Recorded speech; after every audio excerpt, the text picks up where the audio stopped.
iniciar os conteúdos da disciplina propriamente ditos. Onde temos água no corpo? Qual a importância da água? Estes são exemplos de questionamentos que você, aluno, deve ter em sua mente. Os conteúdos desta videoaula são água, né, o título principal, e o que vamos estudar da água?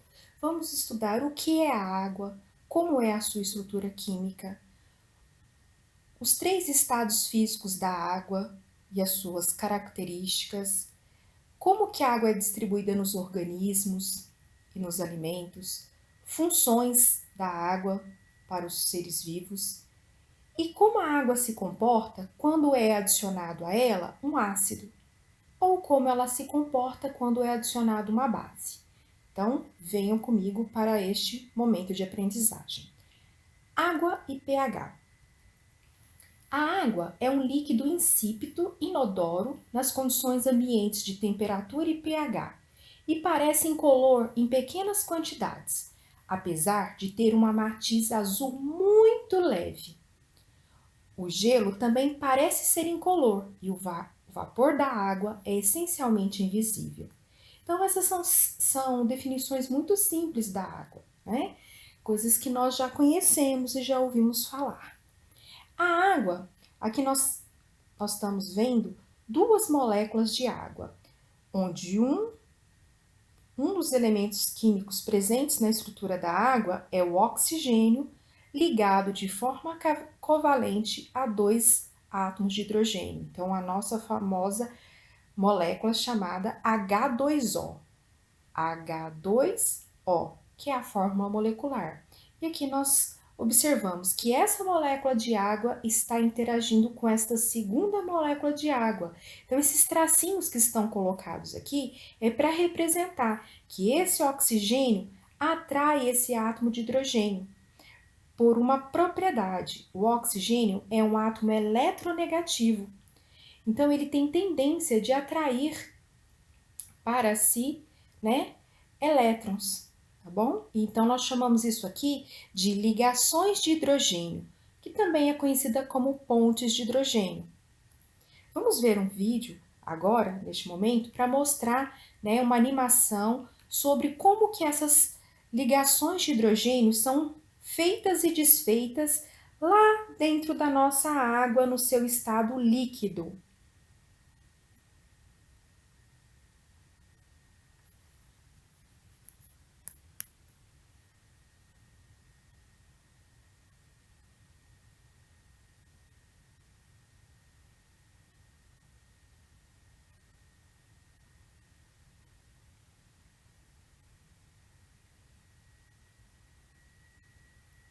Só mais uns instantes.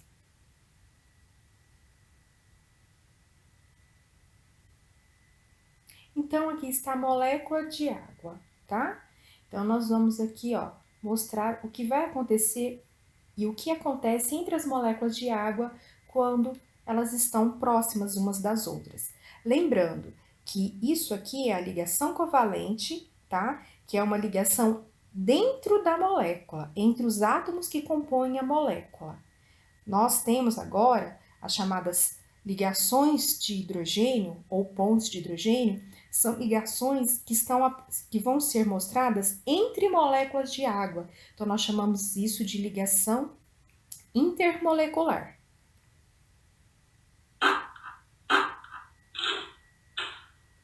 Tá? Então, vamos ver com mais lento o processo. Olha, essa molécula de água se chocou com a outra molécula de água.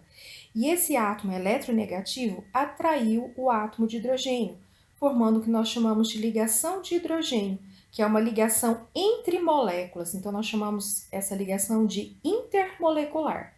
E essa ligação, como não é uma ligação forte como a ligação covalente, ela faz e se desfaz. Olha, ela foi rompida aqui, houve uma quebra dessa ligação aqui, e outra ligação de hidrogênio foi feita aqui neste momento. Bem, entender sobre essas ligações de hidrogênio são importantes, uma vez que não é só a água que faz as ligações de hidrogênio.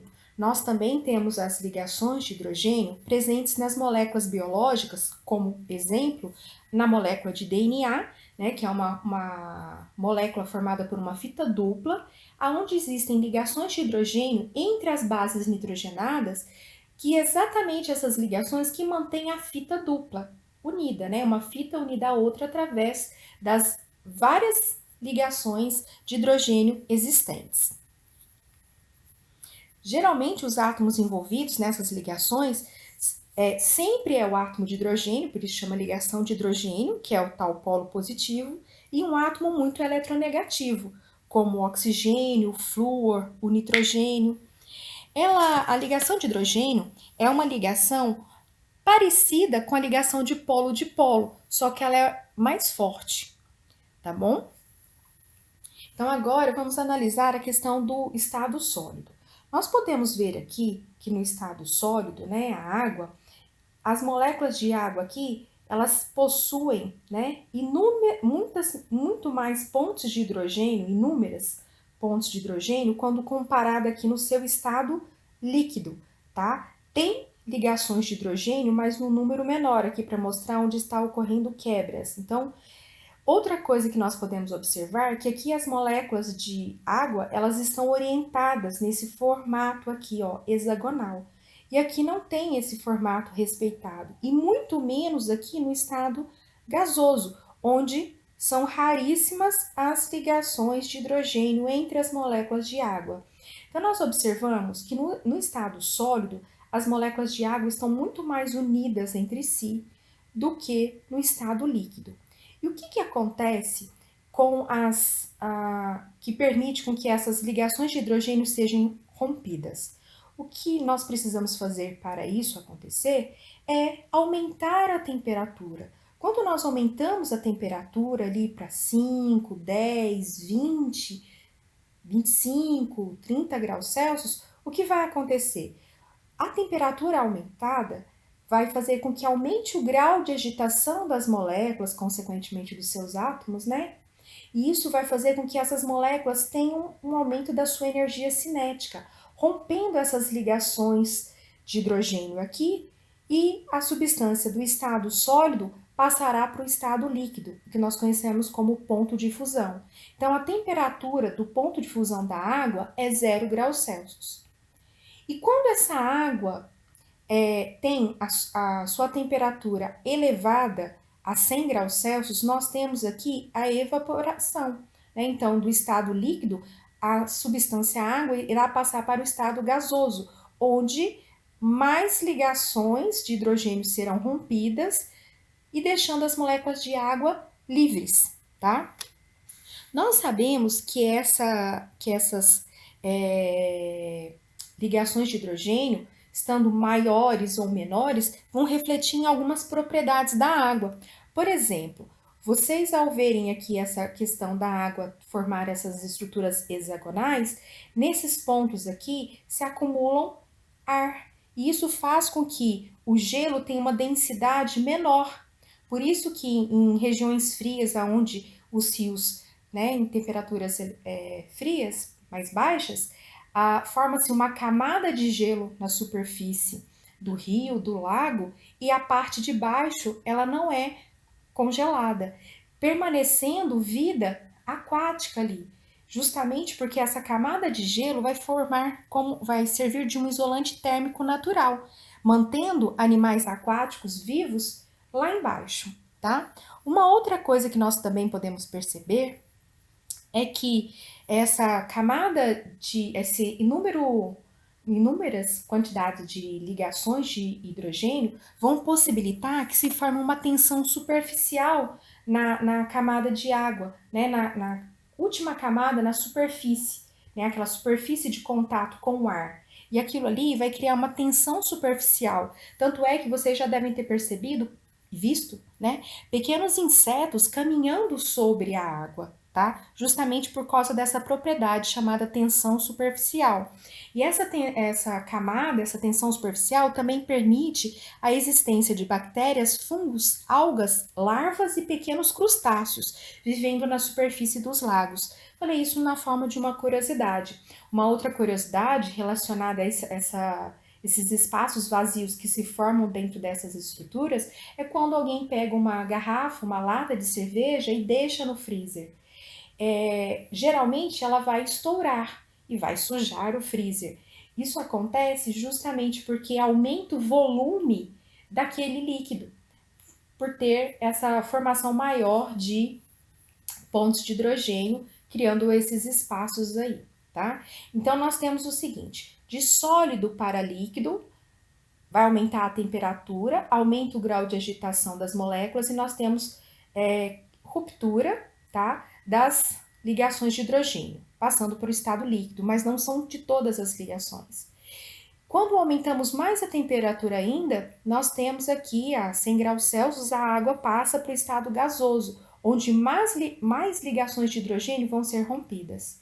E o inverso é verdadeiro, quando a temperatura abaixa, nós temos a passagem do estado de vapor para o estado líquido, e quando a temperatura baixa, mais baixa ainda, nós temos do líquido para o estado sólido.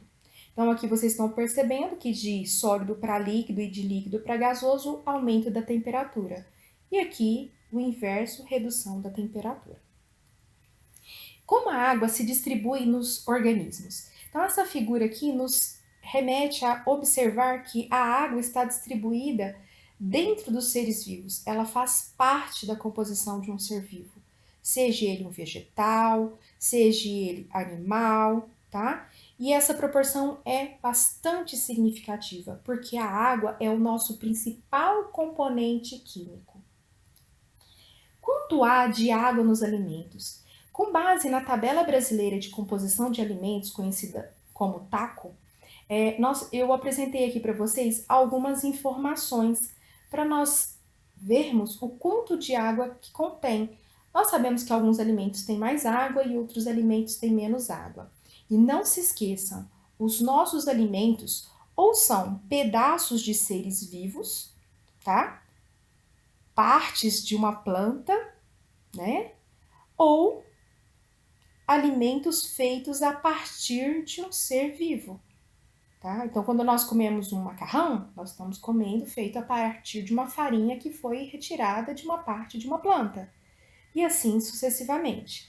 Geralmente, os alimentos de origem animal e vegetal têm um teor de água maior quando comparado com os produtos industrializados, tá? Então, aqui nós temos aqui a carne bovina, eu peguei o mesmo estilo de carne, o cru, 66% de umidade, né, o quanto de água que possui, grelhado já diminui a sua quantidade de água, tá? Agora, um contrafilé com gordura tem 65,7, uma diferença mínima. E aí, quando tá grelhado, 51, tá? Aqui a melancia, 90,7, a maçã argentina, 82 e a maçã Fuji, 84. Aqui eu peguei o arroz cozido, 69, e o arroz cru. Olha a diferença de teor de umidade, justamente porque ao cozinhar esse arroz, nós colocamos ele num ambiente aquoso, né? Nós colocamos água para cozinhar o arroz. Essa água vai ser integrada na estrutura dos grãos, tá? Além de cozinhar, as moléculas estão ali presentes, né? Nós também temos a integração de água, então o teor de umidade do arroz aumenta significantemente. Além dos alimentos, nós também temos a variação da distribuição de água diferente entre homens e mulheres, sendo que os homens possuem um percentual de água maior do que as mulheres.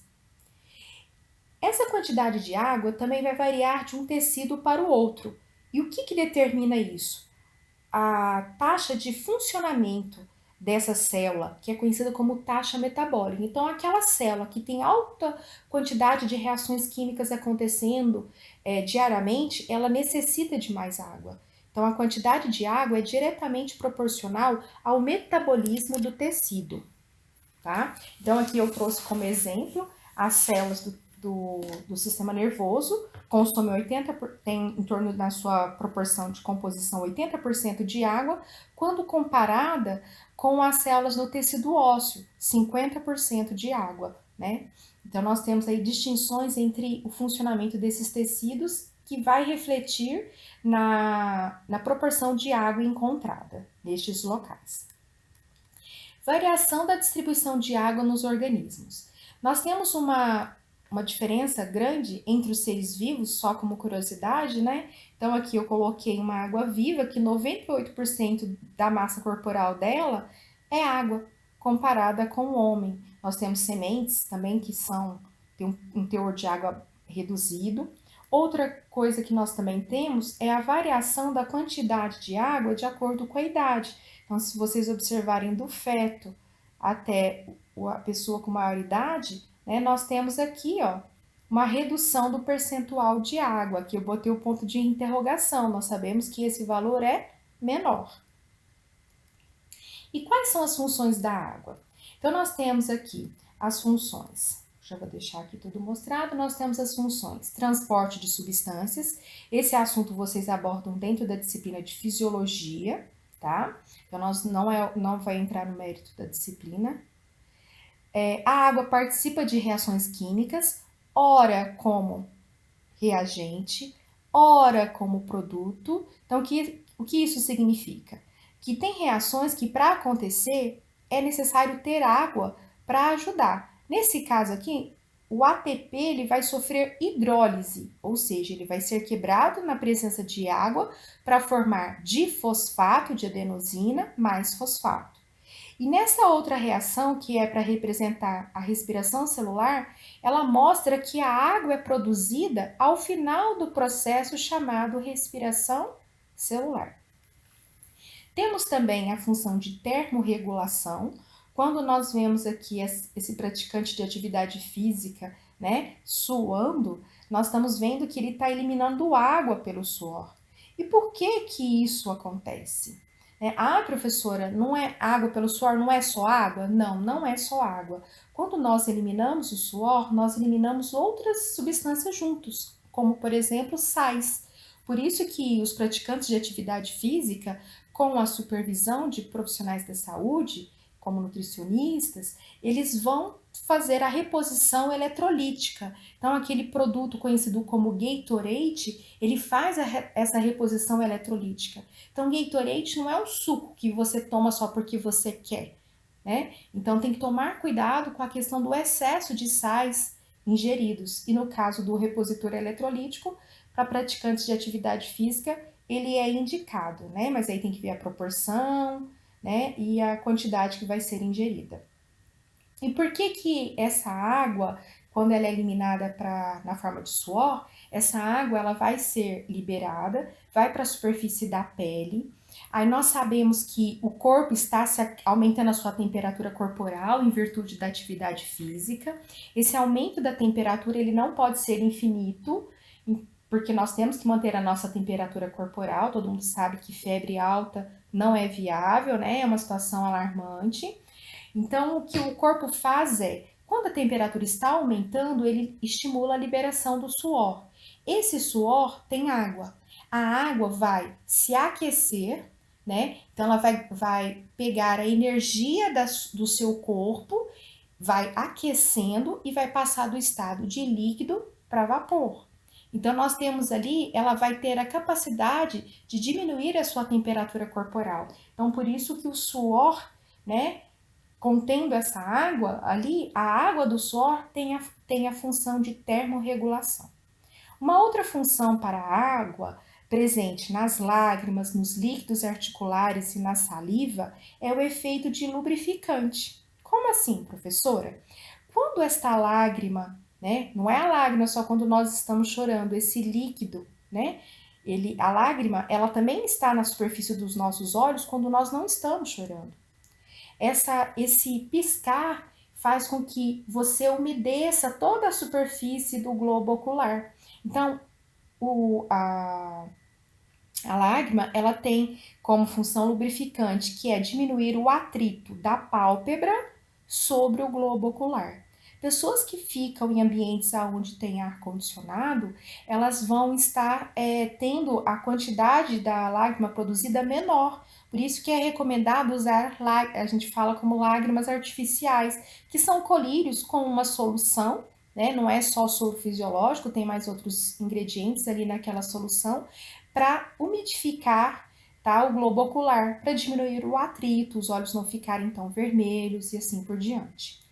Já a água presente nos líquidos articulares, todo mundo sabe que ela vai diminuir o contato físico entre a cartilagem, né, entre as cartilagens envolvidas aqui no local, tá? Evitando inclusive o desgaste das mesmas. Mas esse líquido, ele não é somente aquoso, ele é viscoso, porque ali tem outras substâncias presentes. Não é água pura que tem aqui nos líquidos articulares, não é água pura que tem aqui na lágrima. Por exemplo, na lágrima nós temos uma proteína com função enzimática chamada lisozima. A lisozima é uma proteína que ataca a parede celular de bactérias. Então, em outras palavras, nós temos uma proteína com função de antibiótico, tá? Então, essa lisozima, ela mata bactérias que venham ser, que venham atingir aqui o nosso globo ocular, tá bom? Aqui a saliva, né? Coloquei um bebê babando, não sei se dá para visualizar aí, mas essa saliva, ela ajuda na umidificação do alimento. Então, ela lubrifica, ela facilita a nossa deglutição, tá bom? Outra função da água é a solubilização de sais. Então, aqui vamos acompanhar primeiro a legenda. Aqui nós temos o íon sódio, que é um íon menor do que o cloro. Lembrando, né, o sódio da família 1A e o cloro é da família 7A. Então, o número atômico dele é maior, por isso que ele tem mais prótons e mais elétrons. Então, ele é um átomo que tem um raio atômico maior quanto comparado com o sódio, tá? Então, o íon sódio positivo, o íon cloro negativo, como eu expliquei anteriormente na outra aula. E aqui as moléculas de água. As moléculas de água, ela tem dois átomos de hidrogênio e o oxigênio. O oxigênio é eletronegativo, que vai criar uma densidade parcial negativa, aproximando o elétron compartilhado mais próximo do núcleo do átomo do oxigênio do que do núcleo do hidrogênio. Então, isso vai criar nessa região uma certa negatividade e, consequentemente, os átomos de hidrogênio ficam carentes em elétrons, portanto, com carga positiva. Então, nós temos aqui uma distribuição diferencial de cargas. E isso vai ajudar com que a molécula de água ela tenha a capacidade de solubilizar os sais.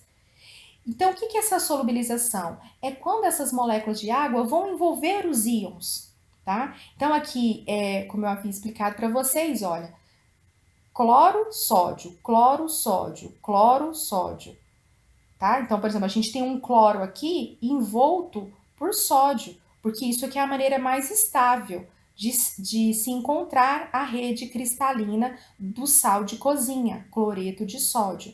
No entanto, quando nós pegamos uma colher de sal e jogamos na água e mexemos, nós vamos estar solubilizando esse sal. Então, nós vamos fazer uma solução de cloreto de sódio, tá? Só que se eu resolvo colocar a segunda, a terceira, a quarta, a quinta colher, começa a precipitar, começa a ficar sal no fundo desse copo. Isso significa que não tem água suficiente para a quantidade de sal que eu coloquei. Então a água é chamada de solvente e o cloreto de sódio é o nosso soluto. Então nós temos um soluto que nós queremos dissolver e o solvente vai ser a água. Então a água, pessoal, ela é conhecida como solvente universal. Ela está presente na nossa composição. Nós temos água no espaço intracelular, nós temos água no espaço intersticial, que é entre as células, e nós temos água no espaço intravascular. Então, nós temos água no espaço intracelular e no espaço extracelular. E aonde quer que ela esteja, a água está solubilizando, ela está dissolvendo. E essa solubilização ela vai acontecer quando as moléculas de água começarem a envolver o que ela vai dissolver, a criar uma camada envolvendo essa substância. Então aqui vocês podem observar, como o azul é o íon cloro, vocês podem observar o íon cloro e em torno dela tem uma camada de água. Essa camada é formada aqui por 4 moléculas de água. E essas 4 moléculas de água impedem esse cloro de se encontrar com esse sódio, que por sua vez também está envolvido. No entorno do sódio, nós temos aqui também uma camada de envolvimento ali, tá? Então, estão separadas no espaço. A atração agora passa a ser menor, mesmo tendo cargas contrárias. Então, nós precisamos de ter uma quantidade de moléculas de água suficiente para envolver todos esses íons aqui. Se a gente jogar muitos sais, né, muito cloreto de sódio no meio, passam a chegar a um ponto que nós não temos a quantidade de água suficiente para fazer essas camadas de hidratação, tá? E uma coisa que eu quero que você observe é que em torno do cloro, tá? Quem está virado, essa molécula de água, ela se dispôs de uma maneira diferente do que em torno do sódio. Aqui, a parte da molécula de água que está voltada para o íon negativo, né, para o cloro, é os hidrogênios. Olha, hidrogênio, hidrogênio, hidrogênio, hidrogênio, hidrogênio. Então, as moléculas de água se orientam aqui por atração. Então, aqui onde está o hidrogênio é positivo, positivo, positivo, positivo, positivo, positivo, positivo, positivo. Já aqui em torno do íon sódio, que tem carga positiva, quem está sendo atraído é o oxigênio, é a parte da molécula de água que tem uma densidade elétrica negativa. Então, olha aqui, ó, quem está virado, tá? Então, nós tivemos aqui um envolvimento desses íons, mas a forma como a molécula se orientou aqui depende muito da carga elétrica do íon em questão. Então, a água é o nosso solvente universal e está presente em todos os espaços do nosso corpo. Então, aqui nós temos uma tabela que mostra os eletrólitos do plasma ou soro humano. E eu trouxe alguns exemplos de limites que são considerados limites normais. Tá? Então, o sódio é considerado como limite normal ter de 310 miligramas em 100 ml até no máximo 335 miligramas. E assim sucessivamente para o potássio, para o cálcio, para o magnésio, para o cloreto, para o fosfato, para o sulfato. Então, são íons presentes. E eu quero chamar a atenção de um íon presente na água, que é o íon H+, que também deve ter o seu valor de normalidade. Então, aqui, desde 35 nanoequivalentes por litro até 45 nanoequivalentes, é considerado o intervalo, o limite da normalidade, da homeostase, tá? E esses íons H+, eles estão presentes em todos os ambientes aquosos e eles devem permanecer dentro desses limites, porque é muito importante. Então, nós vamos agora dar atenção a um íon muito importante que está presente nos compartimentos intracelulares e extracelulares, ou seja, onde tem água. Esse íon é o íon hidrogênio. O íon hidrogênio é o íon mais importante dos sistemas biológicos e a sua concentração nas células e nos líquidos biológicos pode ser relatada, mencionada, corresponde a um pH. Então, a medida da quantidade de íons H+, nós chamamos de pH. E esse pH de homeostase, que está dentro dos limites de normalidade, este valor é de 7,35 até 7,45. Então, esse é a alteração, tá? De 35 a 45 são valores de pH normal, que está contemplando a concentração de íons H+ adequada para o nosso organismo. Quero deixar uma observação muito importante, que nós temos que imaginar que esses íons H+, eles já estão dentro dos líquidos do nosso corpo, tá? Eles já estão lá. O que acontece é que nós também podemos alterá-lo mediante a nossa ingestão. Então, quando nós ingerimos uma substância que tem muitos íons H+, esses íons H+, vão ser absorvidos, assim como são os íons sódio. Então, quando uma pessoa bebe uma água com sal ou come alimentos salgados, esse sódio vai ser absorvido e vai entrar na corrente sanguínea. Numa pessoa saudável, que todos os sistemas estão funcionando corretamente, principalmente os rins, esse excesso de um sódio vai ser eliminado. Mas numa pessoa que já tem predisposição a uma pressão arterial elevada, esse excesso de sódio vai ser prejudicial. Então, o que eu tenho a dizer para vocês é, da mesma forma que se nós ingerirmos o sódio em maior quantidade, ele não vai entrar na nossa corrente sanguínea. Então, se nós ingerirmos muitas substâncias ácidas que têm esses íons H+, nós também teremos a sua absorção. Mas nosso corpo consegue eliminar esse excesso, tá? Então, não se preocupe. Então, nós ingerimos e produzimos também os íons H+, todos os dias, tá? Em torno de 80 milimolar são ingeridos ou produzidos pelo metabolismo ao longo de um dia. Então, essa concentração de íons H+, tá? Então, nós produzimos e ingerimos íons H+, todos os dias. Então, vamos falar um pouquinho mais sobre o que é essa concentração de íons H+, que é conhecida como concentração hidrogeniônica. A concentração de íons H+ de uma solução, ela é quantificada em unidades de pH. E como se calcula esse pH? O pH é definido como logaritmo negativo da concentração de íons H+. E a fórmula é essa que vocês estão vendo aqui. pH é igual menos log da concentração de íons H+. Esse menos log aqui, ó, toda vez que você vê o menos no log, ele significa Pzinho. Então, aqui, ó, Pzinho H.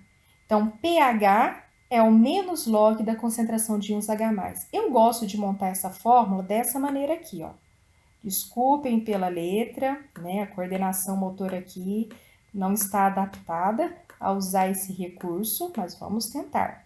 Então, 1 dividido pelo log,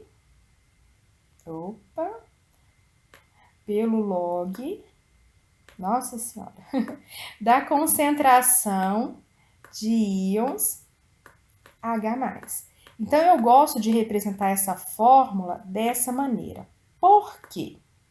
Porque ela nos mostra que o pH é uma grandeza relacionada à concentração de íons H+, mas de uma maneira inversamente proporcional.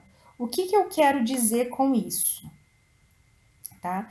Eu quero dizer com isso que... Já vou mudar uma cor aqui. Eu quero dizer com isso que é o seguinte: quando a concentração de íons H+ aumentar, o que vai acontecer com o pH? O pH vai diminuir.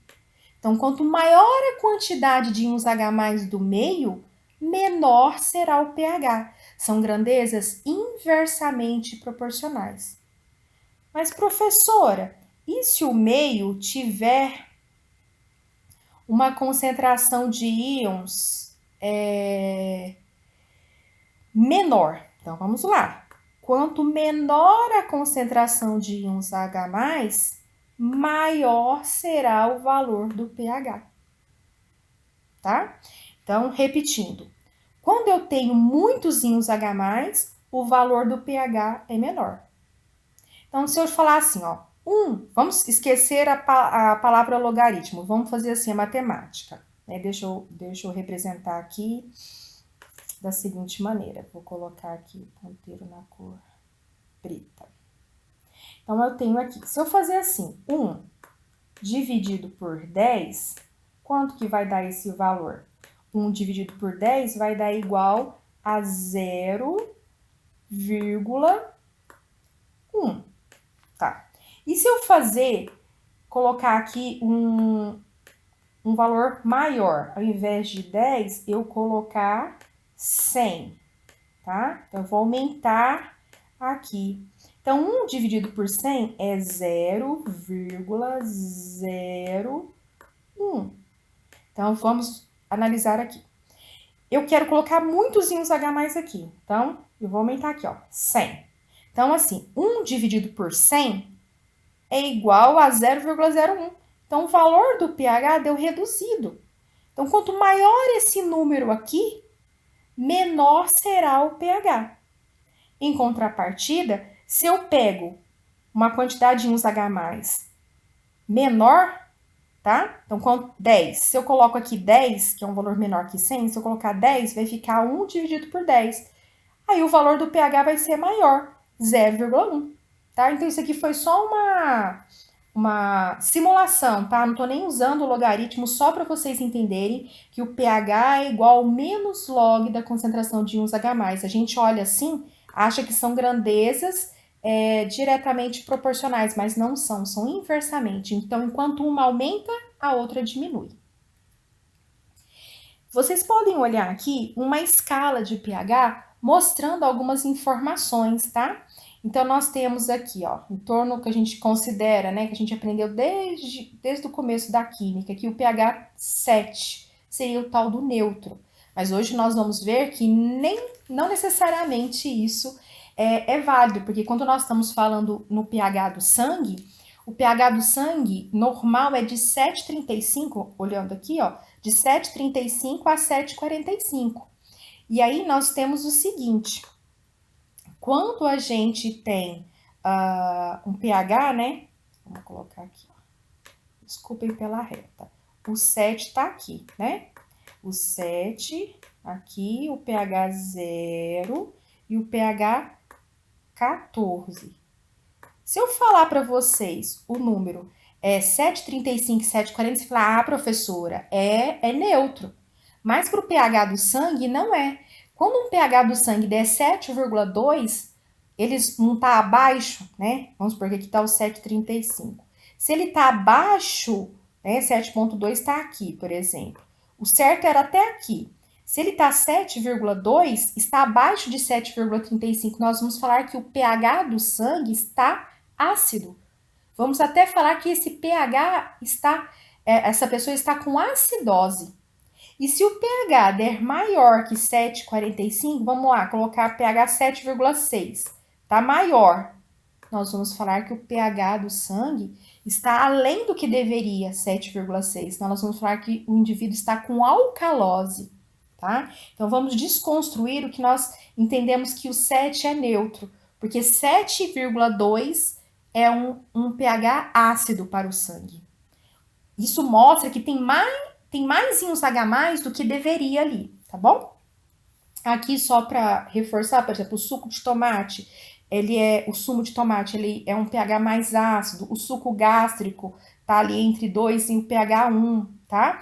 E assim por diante. A saliva fica em torno de 6 e 7, o pH da saliva. E o suco de limão ali em torno de pH 2. Então, nós temos aí vários tipos de soluções, né? A gente muito já ouviu falar de sabonete com pH neutro e assim por diante. Mas se vocês olharem o pH daqueles sabonetes íntimos, ele não é um pH neutro, porque ele é um pH apropriado para o pH das regiões dos genitais.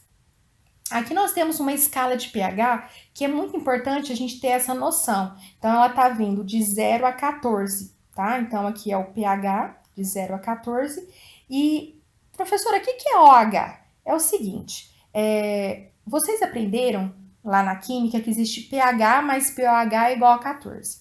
Então, aqui, ó, quando o pH é 7, o pOH é 7. Agora, se você tem um pH de 0, o pOH tem que ser 14, porque somando, né, teria que manter o 14. Se o pH é 1, o pOH é 13. Se o pH é 2, para dar 14 tem que ser 12. Mas nós não usamos na área da saúde medidas de pOH. Nós sabemos que ele é complementar, mas a gente não trabalha. Então, essa relação aqui, ó, nós não vamos estar usando, tá?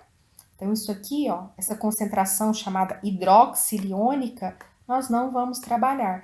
Porque na área da saúde não pergunta qual é o pOH do sangue. Não tem esse tipo de colocação. Então, vamos nos ater aqui ao importante, né? Que a informação que a gente vai tá trabalhando. Então, o pH, quando ele é zero, a concentração de íons H+, é 1 molar, como tá aqui, ó, 1 molar. Então, nós temos aqui, ó, concentração de íons H+, e aqui a medida do pH. Então, para o pH zero, eu tenho a concentração de íons H+ de 1 molar. Quando o pH sobe para 3, né, subiu aqui unidades, nós temos aqui uma diminuição da concentração de íons H+. Se a gente for observar, eu vou colocar aqui o número 1, tá? O pH de 0 subiu 1 unidade. Olha o que vai acontecer com a concentração de íons H+. Ela vai ser 0,1 molar. Então, aqui nós temos uma redução de 10 vezes a quantidade de íons H+. Então, quando a gente fala assim, ah, professora, o pH só subiu 1. É um valor tão... 1. Gente, uma variação de 1 unidade no valor do pH equivale a uma redução na concentração de íons H+ de 10 vezes.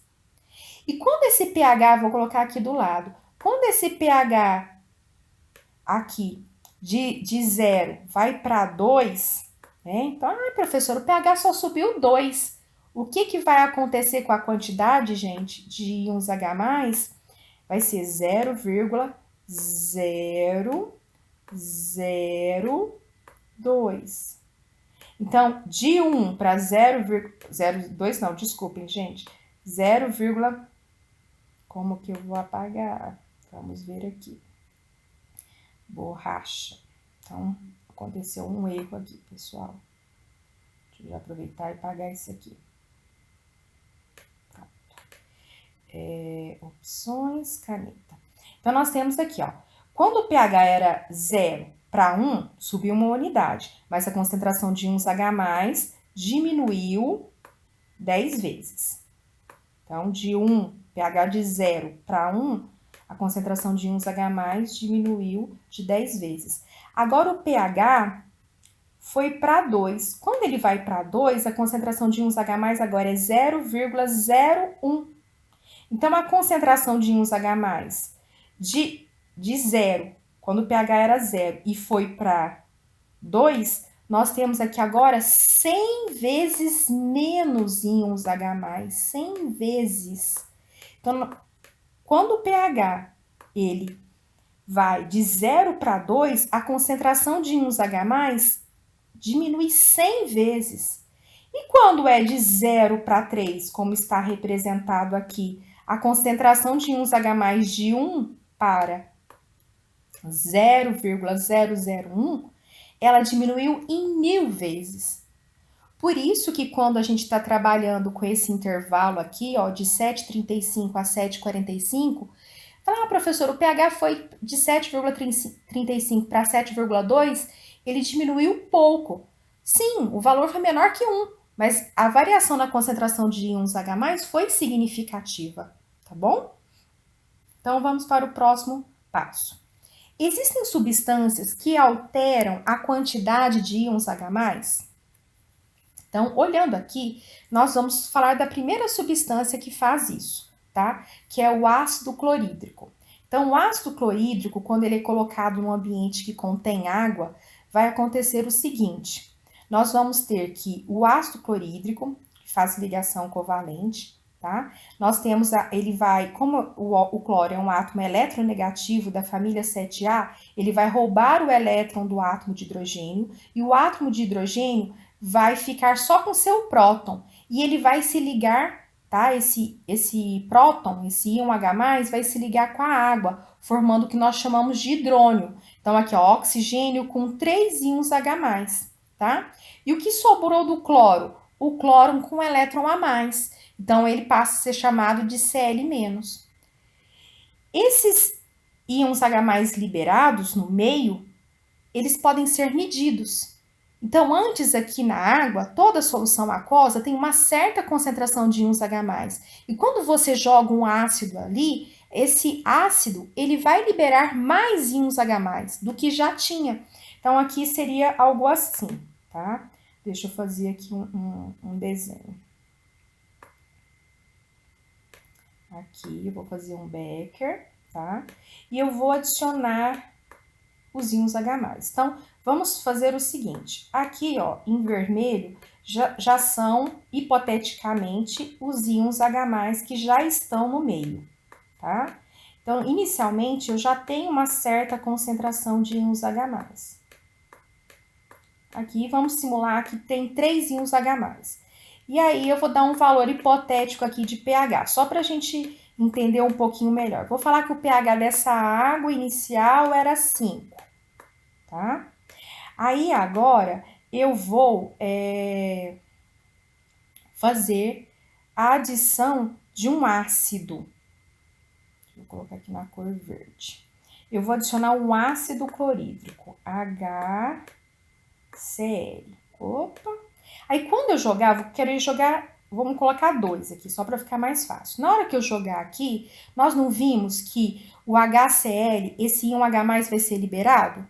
E vai formar o Cl-. Então, na hora que eu jogar aqui, eu vou considerar que esse ácido, ele vai liberar 2 íons H+. Então, ó, então, vou colocar os 2 íons H+. Esse mais não ficou muito bom. Vamos colocar aqui os 2 íons H+. Então, o que aconteceu com a concentração de íons H+ aqui? Aumentou, tinham 3, agora tem 5. Então, quando a concentração de íons H+ aumenta, o que acontece com o valor do pH da água? Não pode se manter o mesmo. Esse valor de pH vai ser alterado, porque você teve um aumento na concentração de íons H+. E como são grandezas inversamente proporcionais, esse pH ele vai diminuir. Então, quanto mais íons H+ eu tenho aqui no meio, maior será a sua quantidade. Então, eu tenho maior quantidade de íons H+. E aí, ó, olha o que aconteceu com o pH. Ele diminuiu. Para ilustrar, eu vou colocar uns vídeos daqui a pouco, tá bom? Então, vamos fechar a definição. O que é ácido? Ácido é uma substância que libera, que doa íons H+ para o meio. Então, o ácido clorídrico é um exemplo clássico que libera íons H+ para o meio, tá?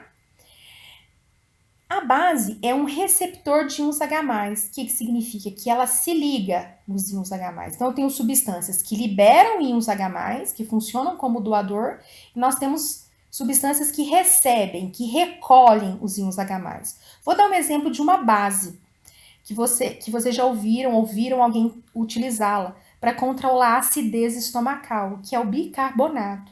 Então, quando uma pessoa toma bicarbonato, ela fala assim, não tô passando bem, tô com o estômago meio ácido. Ela vai e faz uso do bicarbonato. O bicarbonato, ele é uma base conjugada. Então, quando a pessoa ingere esse bicarbonato, o bicarbonato vai se ligar no íon H+, lá do suco gástrico, e vai diminuir a quantidade de íons H+ do meio. Então, a função dele aqui foi diminuir a quantidade de íons H+ do estômago. Consequentemente, diminuiu a quantidade de íons H+, vai dar uma aumentada no valor de pH. Então, vamos ver aqui o que acontece com a água quando a gente adiciona um ácido clorídrico ou adiciona um hidróxido de sódio, tá? Lembrando que dentro do recipiente tem água e que aqui eu tenho um ácido, que é aquela substância que libera esse íon H+, e aqui eu tenho uma base que vai liberar o OH. Esse OH, ele vai se ligar nos íons H+, por isso que a substância é chamada de base.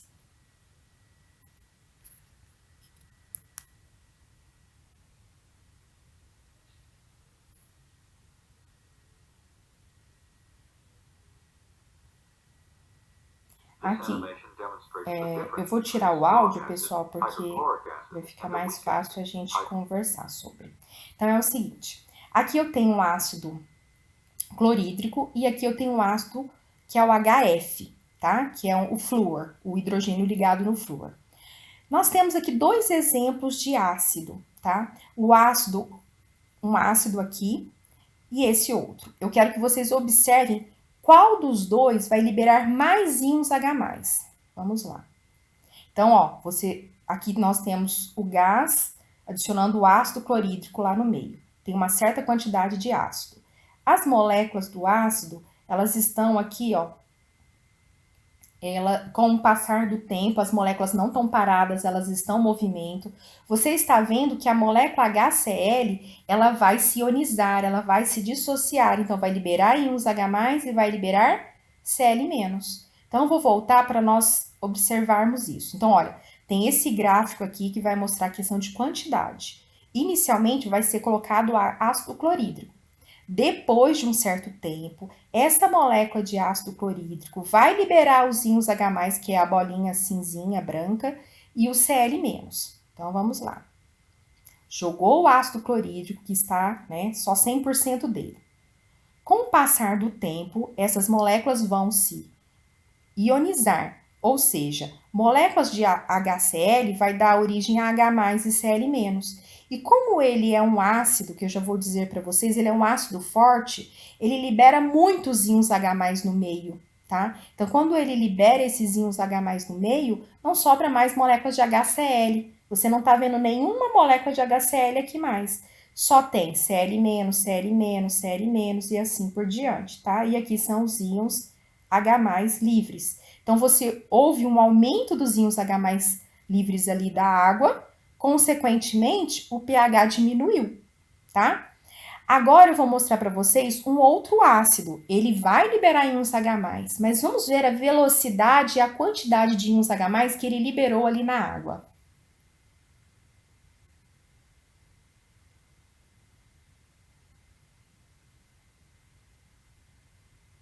Olha, ele libera, mas ele libera pouco. Por que que isso acontece? Porque o ácido ele é conhecido como um ácido fraco. Ele não tem tanta capacidade de liberar o íon H+, tá? O íon H+ está mais grudado no flúor do que estava no cloro. E isso faz com que esse ácido seja chamado de ácido fraco, porque ele libera poucos íons H+ no meio. Então, gravem essa informação, a distinção, o que é um ácido forte, o que é um ácido fraco. Ácido é qualquer substância que libera íons H+. Só que dentre os ácidos, nós temos os ácidos mais fortes e os ácidos mais fracos, tá? Nós vamos entender a importância desses ácidos na nossa próxima videoaula. Portanto, o que nós vimos nessa aula? Nós estudamos o conceito e a estrutura química da água, os estados físicos da água, a distribuição dessa água nos organismos e nos alimentos e as funções dela. E também observamos que quando nós adicionamos um ácido na água, o pH diminui porque a concentração de íons H+ aumentou. E também é possível observar que quando adicionamos na água uma base, a base ela vai se ligar nos íons OH-. Quando os íons H+ se ligam no OH-, forma a água. Então, o íon H+ que tinha lá no meio, o OH veio e se ligou. Portanto, você está diminuindo a concentração de íons H+, pela adição da base, porque a base é aquela substância que se liga nos íons H+, ao se ligar ele diminui, a base está diminuindo a concentração de íons H+, consequentemente o pH está aumentando, tá bom? Espero contar com vocês na continuação deste assunto, deste conteúdo. Então, vocês vão assistir o vídeo 1.1, Sistema Tampão. Vamos lá?